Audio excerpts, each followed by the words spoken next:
Good morning, God people. I came on here to have a conversation with you all. Here lately, so much has been going on in our world, and God's people are feeling the pressure, even pain and suffering. And so I'm getting on here today to share with you how to combat the enemy, any attacks. So I want to hold a conversation with you guys. You can add your comments in. I would even make videos to share some of your comments, and we can all continue to learn from one another. Often in relationships, we don't recognize the red flags. It's important that we recognize red flags early in the relationship to protect our peace, our heart, and our time. We cannot get time back. And when our heart is broken, it takes time to heal. And when our peace is lost, then our souls sometimes tend to be lost. Red flags are warning signs that something may be unhealthy or even harmful to you, especially in relationships. They can show up in subtle ways, meaning hard to describe, or obvious ways, emotionally, mentally, or even spiritually. So let's talk about these red flags that women often ignore, and it leads to other things happening. So when you're in these relationships and you meet this guy and you first start out talking to him, or you meet this woman and you first start talking to her, and everything is going well. So you really enjoying the conversation, you enjoying her vibes or his vibes. But then you notice there's a lack of communication over time. And it don't just happen it happens when there's a disagreement sometimes. Or it happens when one person wants to do something and the other person don't want to do it. Instead of accepting the person for who he or she is, a lot of times in these relationships, one wants to control it. So, as you already know, these are some signs. I'm just going to go over some red flags. When you have a lack of communication, controlling behavior, disrespect, inconsistency, lack of accountability, jealousy or possessiveness, gaslighting, love bombing, isolation, and past patterns that a person hasn't healed from. So let's go and let's talk about each and every one of these things. And I just want to be clear with this, because God in his word say, my people will perish for the lack of knowledge. And often a lot of men and women who are walking that walk or being faithful to their practice with their worship, what happens is sometimes we don't know these things, and we end up learning them the hard way. Some of us grew up and parents didn't teach us any of these things. They didn't even talk to us about it. If you grew up in the era I grew up in, our parents would say, you do things because I tell you to, and don't you ask questions. So with that being said, often, these things go unnoticed or they go undescribable. And it's hard to describe how we feel about things or express them. So let's talk about a lack of communication. When there's a lack of communication, a lot of times your partner avoid deep conversations or shut down emotionally when things get serious. An example of that is you trying to talk about your feelings for the future, and your partner says, why are you always so emotional? Or maybe even change the subject. So they don't want to communicate. And sometimes they say, hey, let me call you back. There are many ways a lack of communication can show up. But I think the important part to notice a lack of communication is when you notice a phone call slow down. They're not consistent as they were before with calling you or texting you. You call them and they don't pick up the phone. All of that is a lack of communication, right?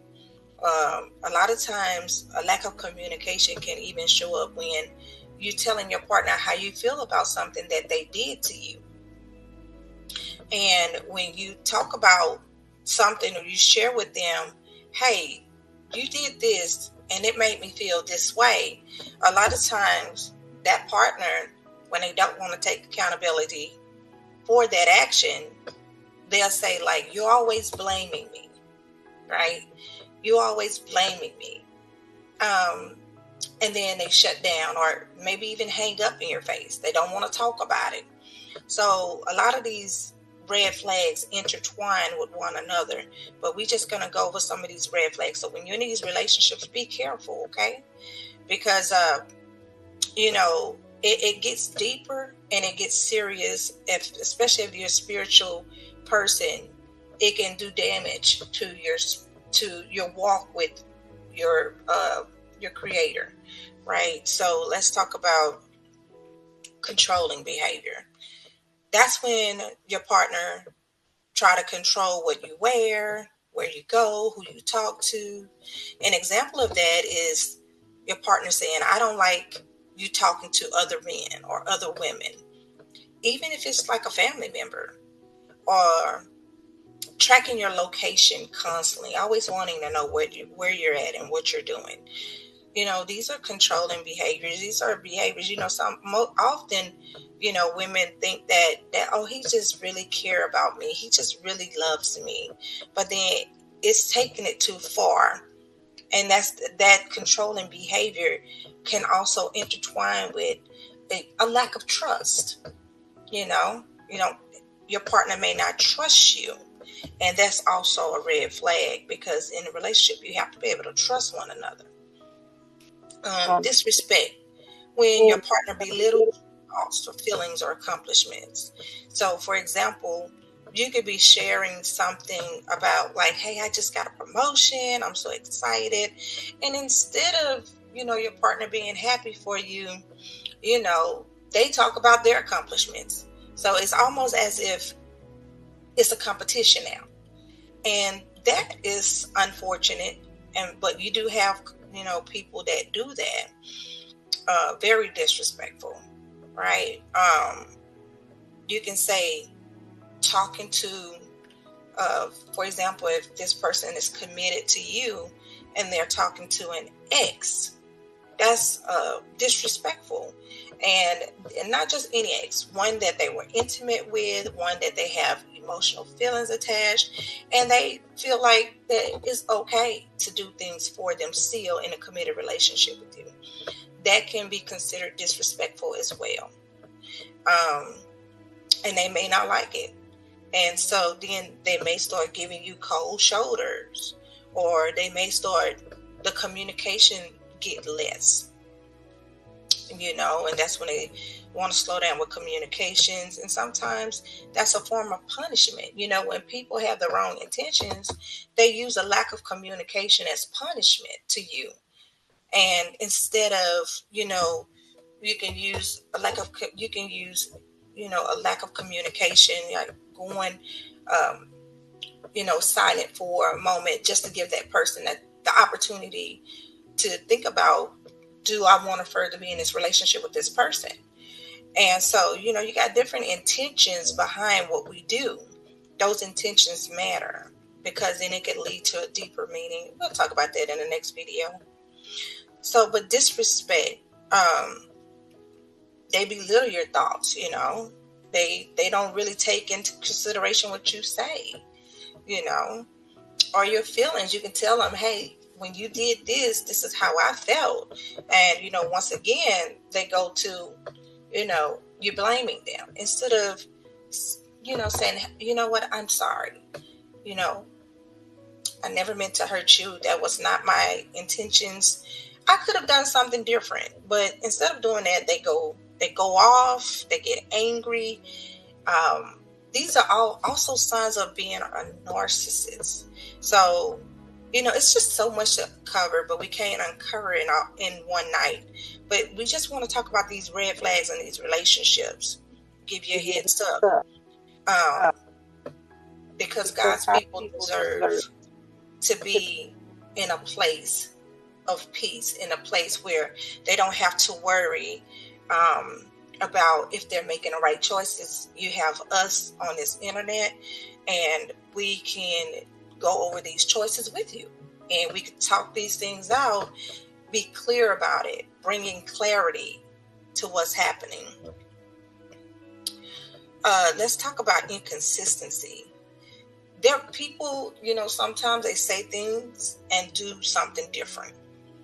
They may promise to call or show up, but they constantly flake without an explanation.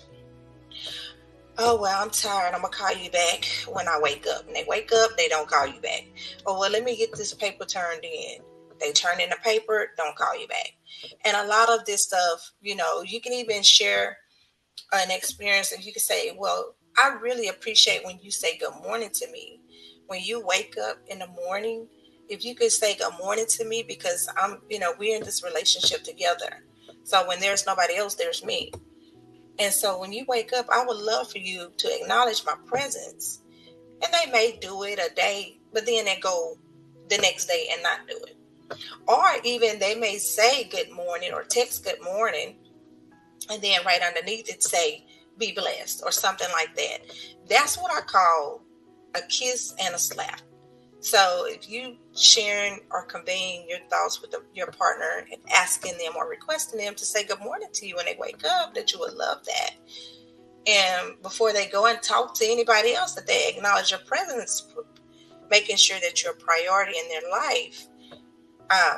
So they may do it one morning, say good morning, and then they may text something that's cocky underneath it, like be blessed, instead of saying, have a blessed day, being authentic or genuine with it.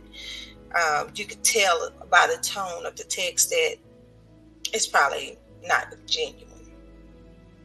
And so that is inconsistency. So the next day they don't text it and they just start a conversation, answering your questions from the day before. I mean, still no good morning.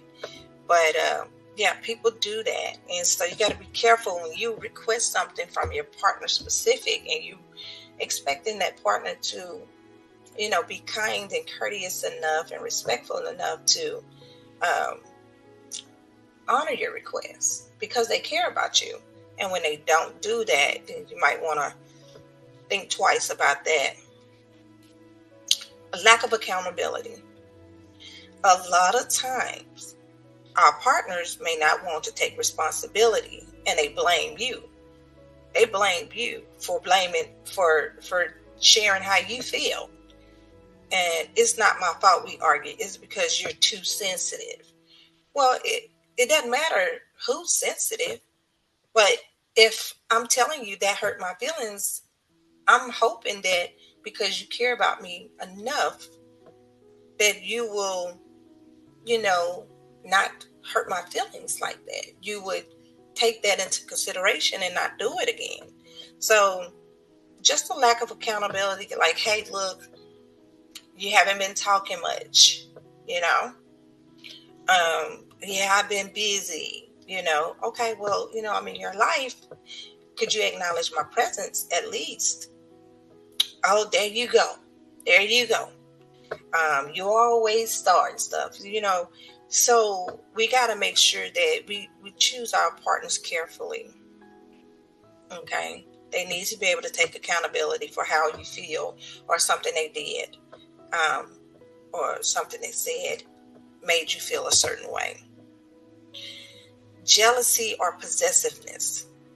They may act suspicious of your friends or accuse you just without reason. An example of that is, who were you smiling at in that picture? Now, you took this picture a few weeks ago, maybe a month ago, but they want to know who you were smiling at in that picture. Or you probably like the attention from other people there, so they may say something like that. Or you probably like the attention from other people. So, jealousy, like I said, some women find that to be, they find that to be, a good thing to them sometimes. He loves me, he cares about me, and it makes them feel good. But that's not a good trait you want your partner to have, because when that escalates, it can escalate into abuse over time. Let's talk about gaslighting. So that's when they twist the truth to make you doubt yourself. So an example of that is when you confront them about something they said, and your partner responds like, "I never said that. You're imagining things." Now, they know good and well they said what you just said because it made you feel that type of way. And so you brought it to their attention. And a lot of times they do that. Or when you sharing like something near and dear to your heart to them, they may act like it's just not that bad. It's not that bad, or they'll say something like, "That's not what I said." Oh, yeah, that's what you said. That's what you said. So be careful with that when they're gaslighting you. Okay, you're not crazy. You're not imagining things. You heard what you heard. You repeated what you heard. And sometimes it be even in text messages that they text you and they say, that's not what I said. And you can go and pull a text right on up. And then they may say, "Oh, that's not what I meant." And so you got to be careful. Love bombing. A lot of times love bombing happens at the beginning of your relationship. So it's just too much affection too early to hook you emotionally. Then they withdraw. Yeah, something that looks like that is when they ask you, "Would you marry me?" They even may ask you, "Would you have my baby? Would you mind having children with me?" Now, this is your first month. Maybe not even the first month, maybe the first 2 to 3 weeks. And that partner is talking about having children with you, talking about marriage with you. You're still in a getting to know process. You're trying to get to know them. They may even say, "You're my soulmate, after a week of dating you." All right. But later they'll get cold or manipulative. And so that love bombing, you usually get that at the beginning of the relationships. Or either when you separate from one another and they want to come back in your life, they'll love bomb you. They come with a strategy. They come even stronger because they're clocking how you respond, right? And so they get more stronger when they come back and love bomb you. So be careful about that. Showing too much affection too early. Can we just slow down? Marriage, we still getting to know one another. It hadn't even been a couple of weeks yet. So that is love bombing. Okay, when they do that, definitely be wary. Be very careful about that. Isolation, when they want to put you away or get you away from your family and friends. "Oh, well, I know you must have talked to your family about us." They don't want you to talk to your family. They don't want you to talk to your friends about us. And sometimes, like if y'all are seeing a therapist or a counselor, they don't want you to talk to the therapist or counselor about what y'all going through. And maybe you won't even go and see one, knowing that, it will be the best idea if you're having some issues, relationship issues. An example of isolation would be your friends don't really care about you like I do. They will say things like that. Your mom always gets in our business. Your family's always in our business, and you put them there. So you just got to be careful. It would be really nice if you can get somebody that your family really do take to, because a lot of times what we don't realize is our family can pick up on stuff that we can't pick up on. And so it's so important that our families meet the people that we date. Now, some of us may not have family or may not really interact with our family like that. So therefore, you have to use your best intuition when you are dealing with these type of people. They may show patterns that they haven't healed from, or they may carry unresolved baggage from old relationships into yours. Like an example of that would be constantly comparing you to an ex, or being bitter towards all women or men because of what they did to them. So I want to talk about a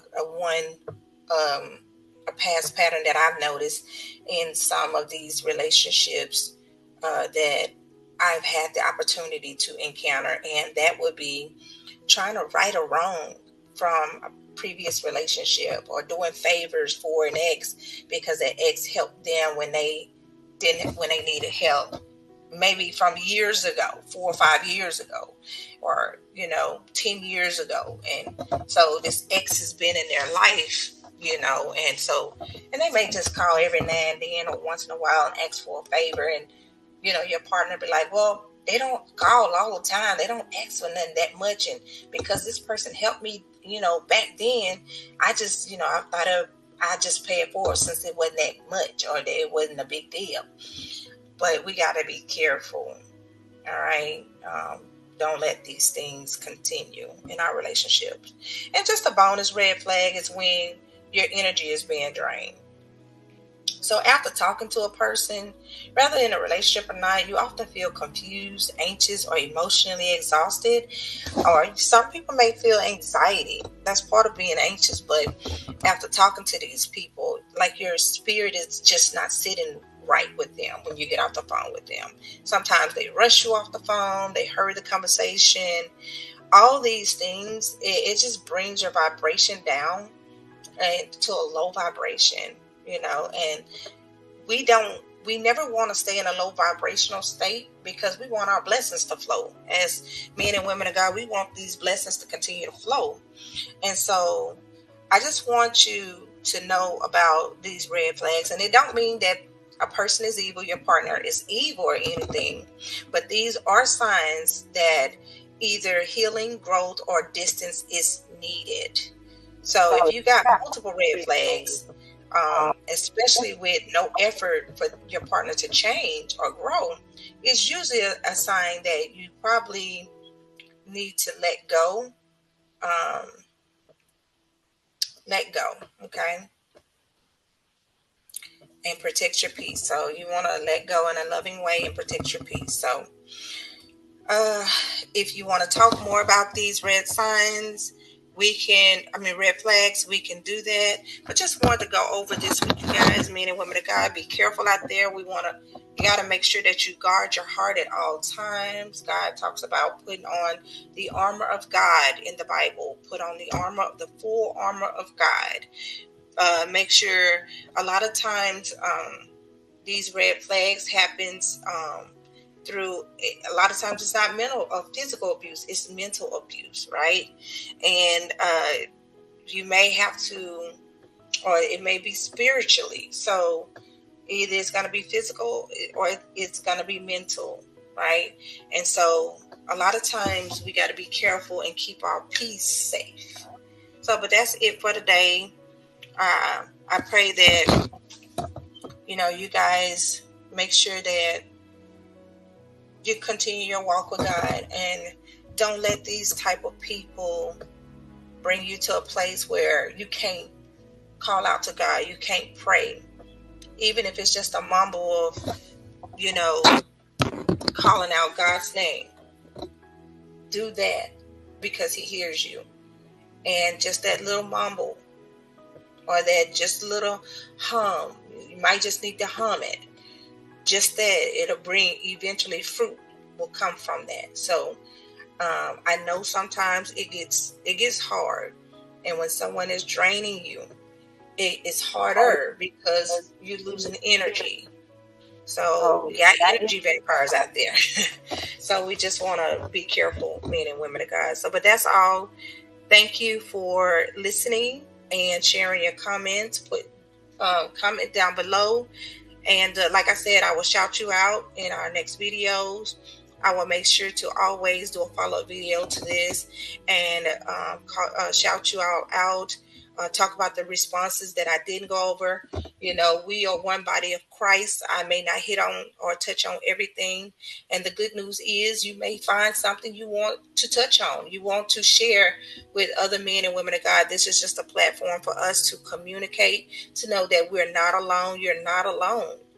And we're here to support one another. Y'all have a blessed day.